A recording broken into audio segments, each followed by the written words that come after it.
Hello guys, my name is Chris McQuarrie and welcome to my tree shrub video training series. Today's episode is about winter pruning, tips for winter pruning.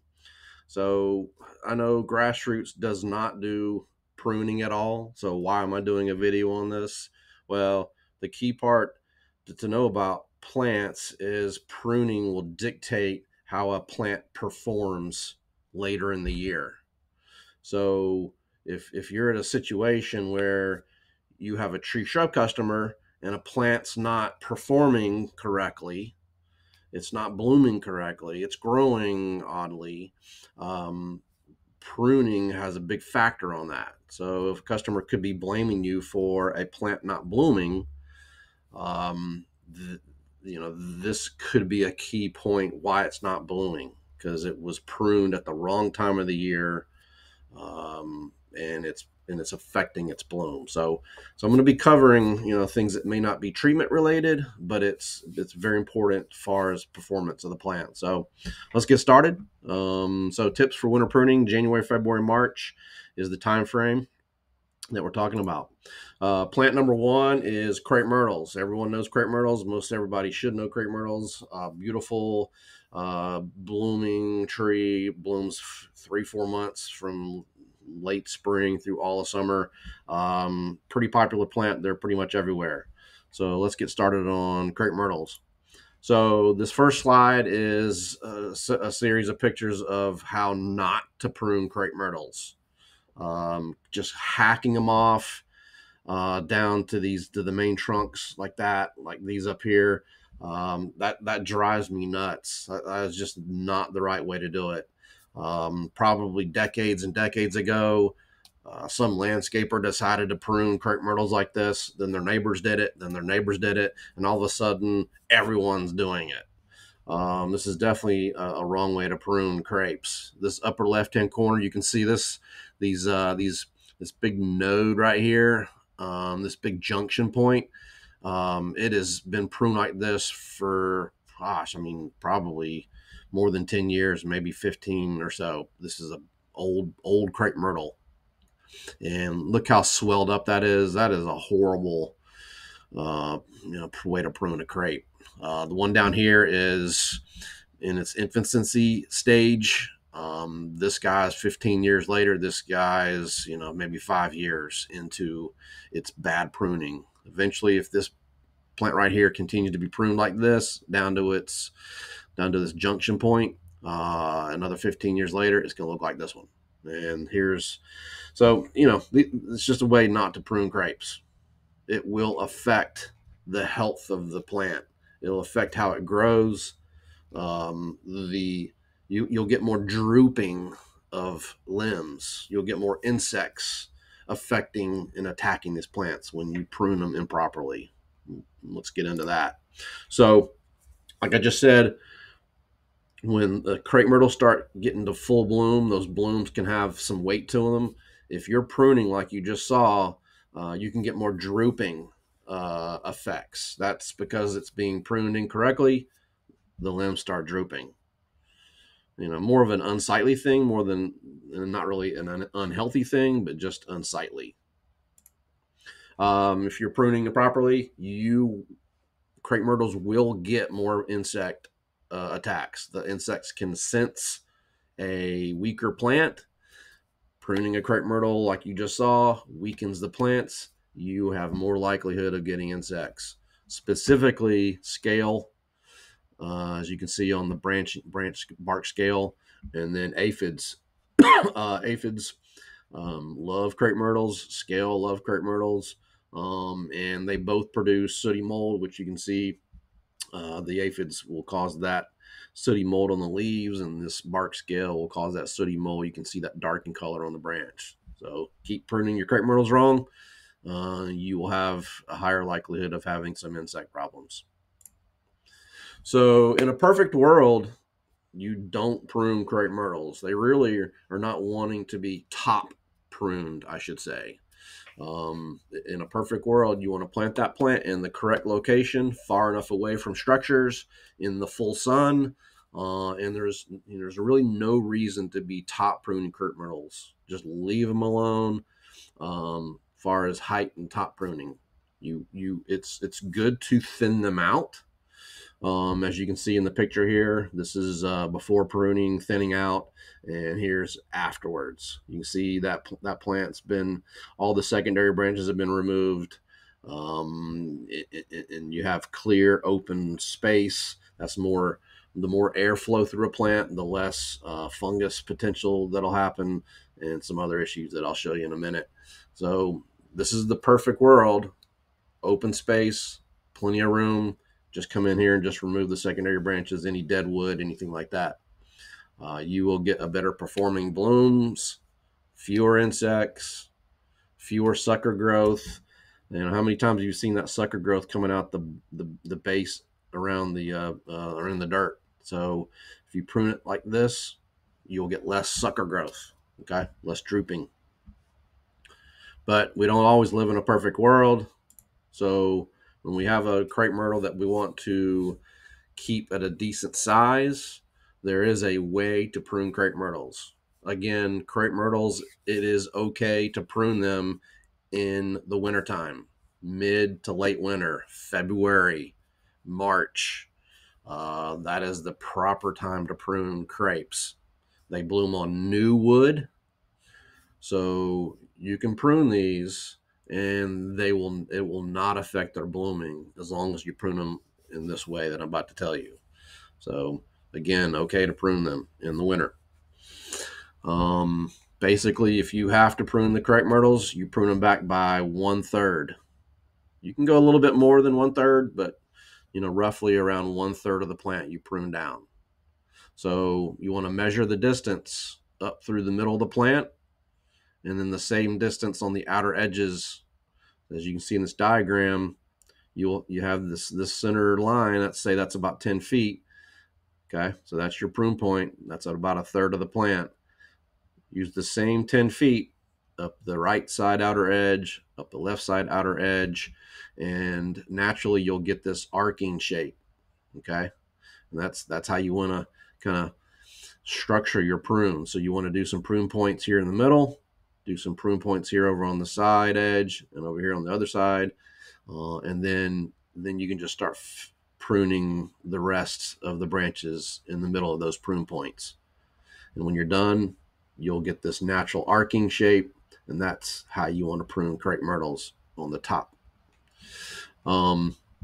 After you're done with that, then you want to start removing all the secondary branches. Just get all that thinned out, all removed. Sometimes you scrap with your hand, sometimes you need your pruners, and you can see the end result. All those secondary branches are removed. Next, you want to remove any limbs that are kind of growing into each other, near each other, because they'll start getting grown into each other and fuse, and then you can cause some rubbing, things like that. Any branches that are growing toward the center of the plant, you want to remove. Any dead branches, you want to remove. So that's a good way to prune a crepe.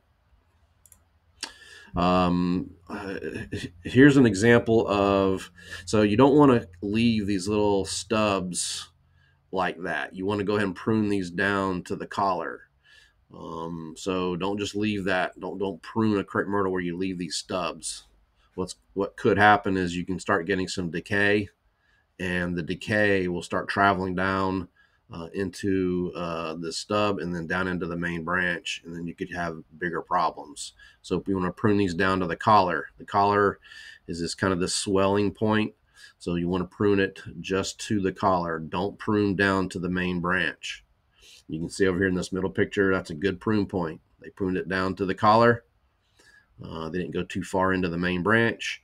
And you can see to the far right, that's a really good healing prune point. That's the way you want to do that. Okay. And any kind of branches, you want to prune down to a collar at a 45-degree angle to get a good heal point. Now here's an example of they left the tree limb, the stub, it decayed. The decay traveled down, and once you prune this out, then you'll expose where that decaying traveled down. And then now this is in the main trunk, and it'll cause problems in that main trunk. Okay. Here's an example of two limbs that were growing toward each other, next to each other. And, this is so many years later, they fused together. Here's another one where they're not fused together, but they're rubbing against when it's windy. So any limbs that are growing into each other. This is really true with any plant or tree, not just grapes. Just a good diagram of how to prune in general, not just grapes. But this is the correct way on the far left. You can see here is a limb or a stub. There could be a limb here in a real situation. So you want to prune at a 45-degree angle. The angle is pruned, the angle's away from the branch, so the water will fall off. If it's flat, then water sits on the top and can decay it. So it needs to be 45-degree angle, pointed away from the main tree. Here's some bad prune points. This one's been ripped off, a bad prune. All these rips can cause some additional problems. Here's a prune point that's at a 45-degree angle, but it's angled toward the branch. So now water can sit right here and cause some problems. And here's where they did not prune it back all the way down to the next branch. And they left all this wood here. And now the tree has to support this section, which you don't want it to. It could start to decay like we were talking about before. All right, plant number 2 is hydrangeas. So again, we're talking about winter pruning, February, March. There are some hydrangeas that you prune in February, March. They bloom on new wood. There's other plants that bloom on old wood, previous year's wood. You do not prune. So it's important to get your varieties ID'd correctly so you know how to advise a customer when you prune it. So let's get into that. So here's the first group of plants that you do prune in the wintertime. It's okay to prune these. It's Hydrangea paniculata. That is a family of hydrangeas called paniculatas. It's okay to prune these. They bloom on new wood. They love full sun. So if they're in too much shade, they won't perform very well. But paniculata comes from the word pinnacle, which is just kind of describing a certain shape of the blooms. So when you see the blooms in a football shape, you see kind of the football point shape. Pinky Winkies have the same little football point shape, and quick fires as well.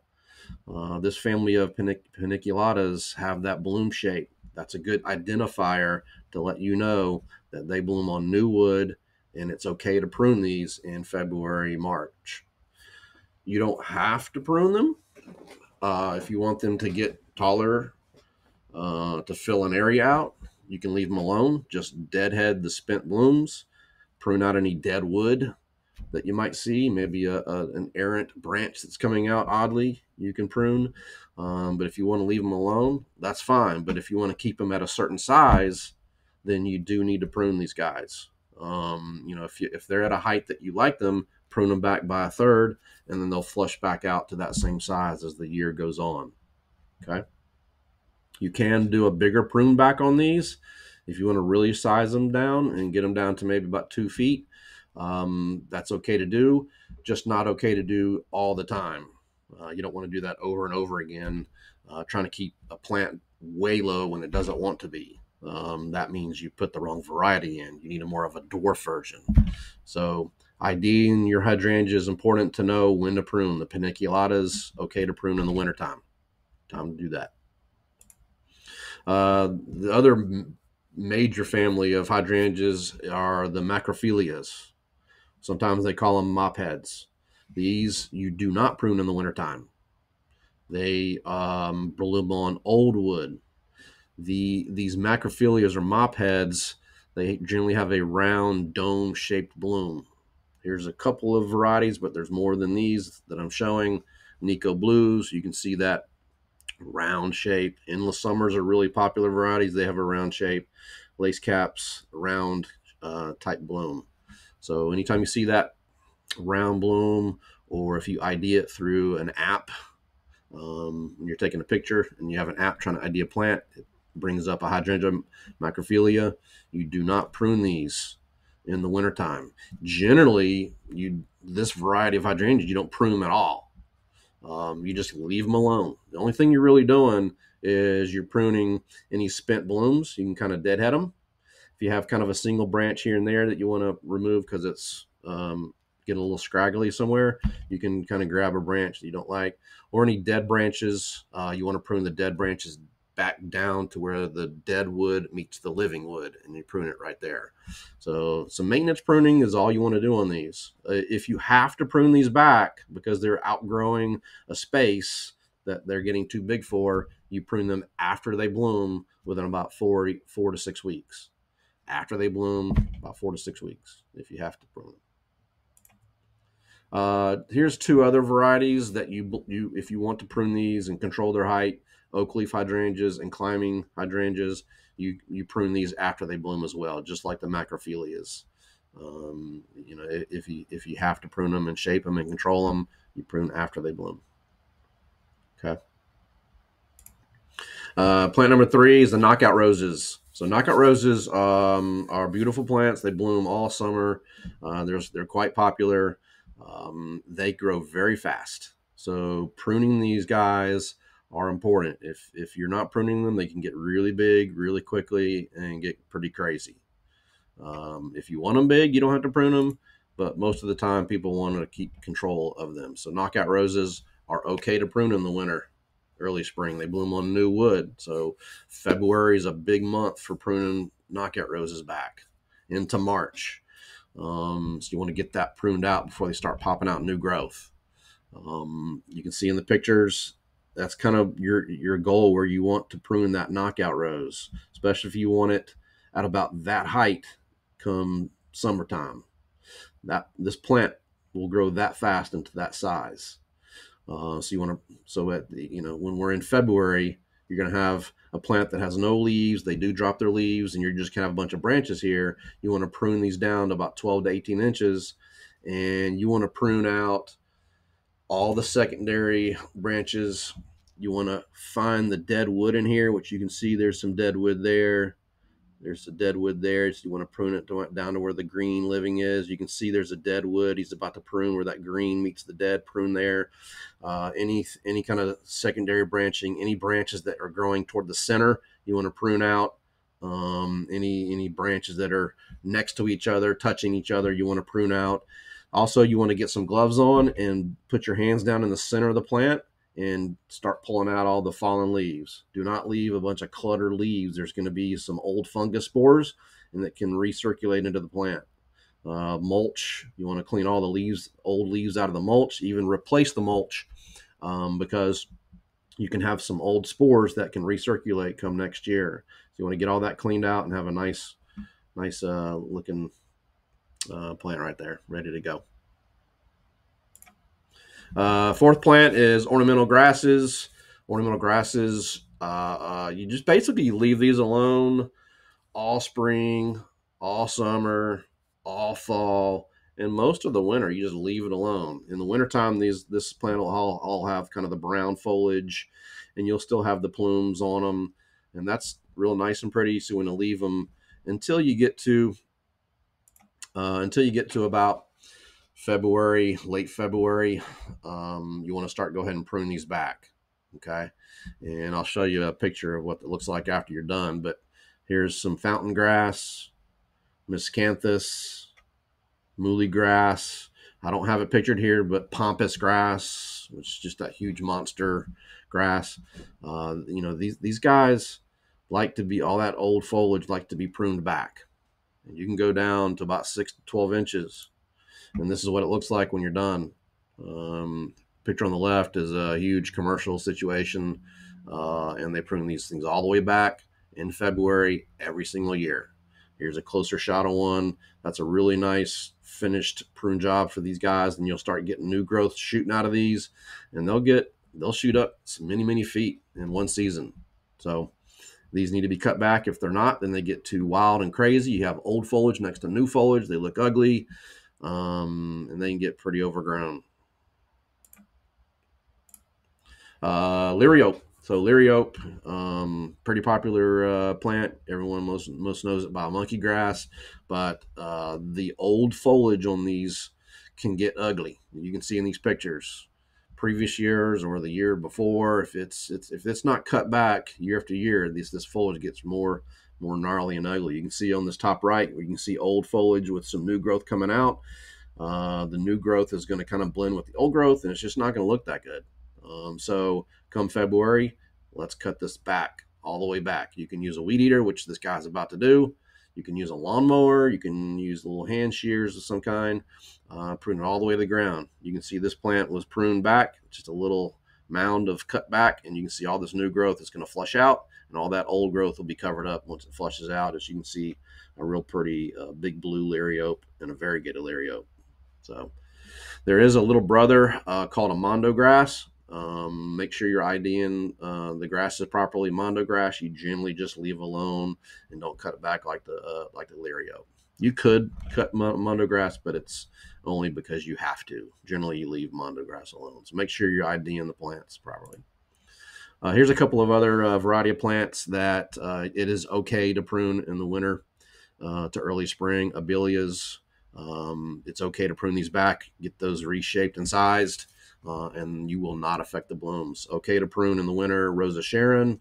Most butterfly bushes in the southeast that we'll have, you can go ahead and prune those butterfly bushes back.